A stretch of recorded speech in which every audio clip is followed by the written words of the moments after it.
Bonjour à tous, j'espère que vous allez bien. On se retrouve pour une nouvelle vidéo. Aujourd'hui, pas de peinture de figurines, on va plutôt parler de tous les termes qui entourent la peinture de figurines. Puisqu'on s'est rendu compte en discutant avec pas mal de passionnés que la plupart sont un petit peu gênés par cette fameuse barrière de langue qu'il y a en regardant les vidéos de nos copains youtubeurs anglais ou américains. Et que du coup, ils tournent un petit peu en rond et qu'ils n'osent pas forcément regarder ces vidéos pourtant très qualitatives. Donc on a eu envie de les aider et du coup on s'est dit qu'on allait vous faire profiter de l'occasion.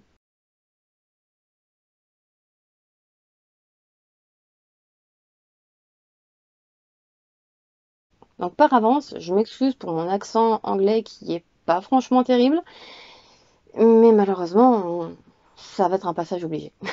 Désolée. Un des termes qui revient le plus souvent dans les vidéos anglophones, c'est le mot glaze. Glaze, c'est simplement un glacis. Et un glacis, c'est tout simplement une succession de fines couches homogènes d'un produit transparent sur votre support. Ensuite, il y a le mot shade. Un shade, c'est un lavis, donc c'est un produit là aussi transparent, tout comme un glacis, sauf qu'on va venir l'appliquer en couche plus épaisse en prenant bien soin de le faire s'accumuler dans les creux, contrairement à un glacis qu'on a appliqué de manière homogène. Ces fameux lavis, on peut donc les appliquer soit sur la globalité d'une pièce ou d'une figurine, soit à certains endroits bien choisis, c'est ce qu'on appelle donc le recess shading. Donc c'est simplement ombrer les creux et les parties les plus sombres. Il y a aussi le dry brushing, c'est ce qu'on appelle par chez nous le brossage à sec. Vous savez, c'est quand vous prenez un peu de peinture sur votre brosse, que vous en ressuyez la plus grande partie avant de l'appliquer par petits à-coups sur votre figurine pour mettre en relief toutes les parties les plus hautes. Pour mettre en avant certaines parties des figurines, en particulier les crêtes et les arêtes, on va avoir la technique qui s'appelle le edge highlighting. C'est donc un surlignage, un lignage de vos arêtes et de toutes les parties les plus proéminentes. Toujours dans la partie d'éclaircissement des highlights, il y a le dot highlighting. C'est là, en l'occurrence, la position d'un petit point d'une couleur très très claire à certains endroits, aux extrémités, aux coins, pour vraiment accrocher l'œil et apporter un peu plus de lumière. Il y a également diverses techniques de dégradé. La plus connue et la plus simple à mettre en œuvre, c'est le layering. C'est un peu comme on fait en fait sur les arêtes, c'est apposer plusieurs couches successives de couleurs différentes sans faire de transition. On a vraiment donc des couleurs très brutes les unes sur les autres qui se succèdent. Toujours dans les dégradés, on a ce qu'on appelle le wet blending. C'est du dégradé en frais dans frais. C'est-à-dire que vous mélangez sur votre figurine deux teintes encore humides pour en créer une troisième au centre et un dégradé doux qui se diffuse sur les côtés. Il y a aussi ce que nos amis anglo-saxons appellent le stippling. C'est ce que chez nous on appelle le pointillisme. C'est une très très vieille technique et comme son nom l'indique, c'est une succession de plein de petits points d'une des couleurs que vous essayez de fondre avec une autre. Enfin, dans les dégradés, on peut aussi parler de la technique du feathering. En français, on traduirait ça par une technique de fondu. C'est quand vous avez appliqué votre peinture sur votre support et qu'avec un pinceau propre et légèrement humide, vous venez fondre en fait les bords pour lisser la transition et adoucir un petit peu le dégradé. On va maintenant parler des techniques avec le fameux non-metallic metal, le NMM, ou MNM en français, si je dis pas de bêtises. Métal, oui c'est ça. C'est donc le fait de peindre un effet métallique en utilisant des peintures tout sauf métalliques. Ça, c'est une très très vieille technique utilisée depuis des centaines et des centaines d'années par les peintres en 2D. C'est en fait un jeu d'ombre et de lumière pour créer ce fameux effet métallique. À l'opposé, on a le True Metal Metal, le TMM, qui consiste en l'application de peintures métalliques pour faire du métal. Ça semble logique.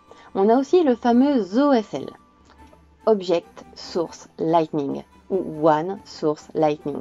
Donc, quand vous peignez votre figurine, vous devez déterminer d'où provient votre lumière.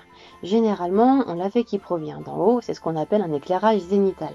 L'OSL, en fait, c'est admettons que votre figurine tienne une torche, une lanterne, une fiole, une flamme magique, peu importe. Donc c'est cet objet qui va créer une source de lumière supplémentaire et donc créer un jeu d'ombre et de lumière qu'il va falloir retravailler sur votre figurine. Il y a aussi la technique du weathering. C'est l'application d'effets météo et environnementaux sur votre figurine. Ça a l'avantage de bien fondre la figurine sur son socle et dans son environnement. Un peu dans le même esprit, il y a ce qu'on appelle les battle damage. Et là, vous allez plutôt créer des marques d'usure, des griffes, des impacts de balles sur votre figurine pour la vieillir, pour un peu comme si elle était sous les feux de l'ennemi. Maintenant qu'on a vu un petit peu toutes ces techniques, on va aborder quelques termes, d'ailleurs pas forcément en anglais pour une fois, mais qui je pense avaient leur place dans cette vidéo. On va déjà parler du médium. Et ça, c'est vrai que c'est un mot qui effraie un petit peu les débutants parce qu'on ne sait pas forcément ce que c'est. Donc le médium, en fait, c'est un produit qui va donner des propriétés à votre peinture.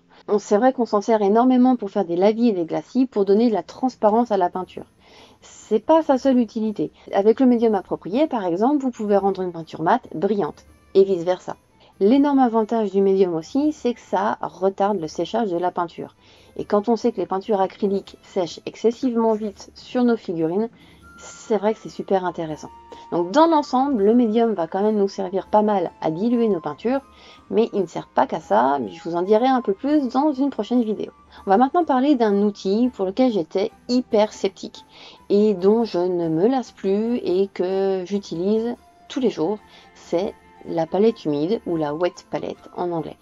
Alors moi j'en ai acheté une, d'ailleurs on vous avait fait une vidéo sur celle qu'on avait choisie, il y en a tout un tas qui existent sur le marché, c'est tout à fait possible d'en réaliser une soi-même avec peu de matériel, hein. C'est vraiment un outil que j'estime être indispensable puisque ça permet un temps de travail un peu plus long de nos produits, c'est ce qu'on disait juste avant, les peintures acryliques séchant vite, c'est plutôt pas mal aussi.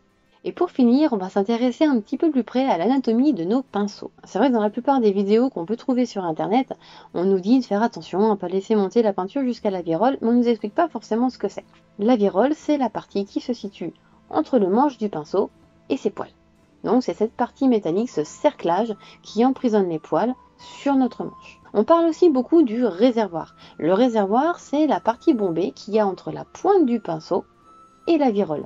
L'avantage d'un réservoir, parce que tous les pinceaux n'en ont pas, c'est que ça permet d'absorber plus de peinture et donc de faire travailler plus longtemps sans avoir besoin de retourner à sa palette. J'espère que cette vidéo vous a plu et qu'elle vous sera utile. Si jamais on a oublié des termes, n'hésitez pas à nous les laisser en commentaire, on y répondra avec un grand plaisir. Et surtout, on n'oublie pas, on like, on partage, et à la semaine prochaine!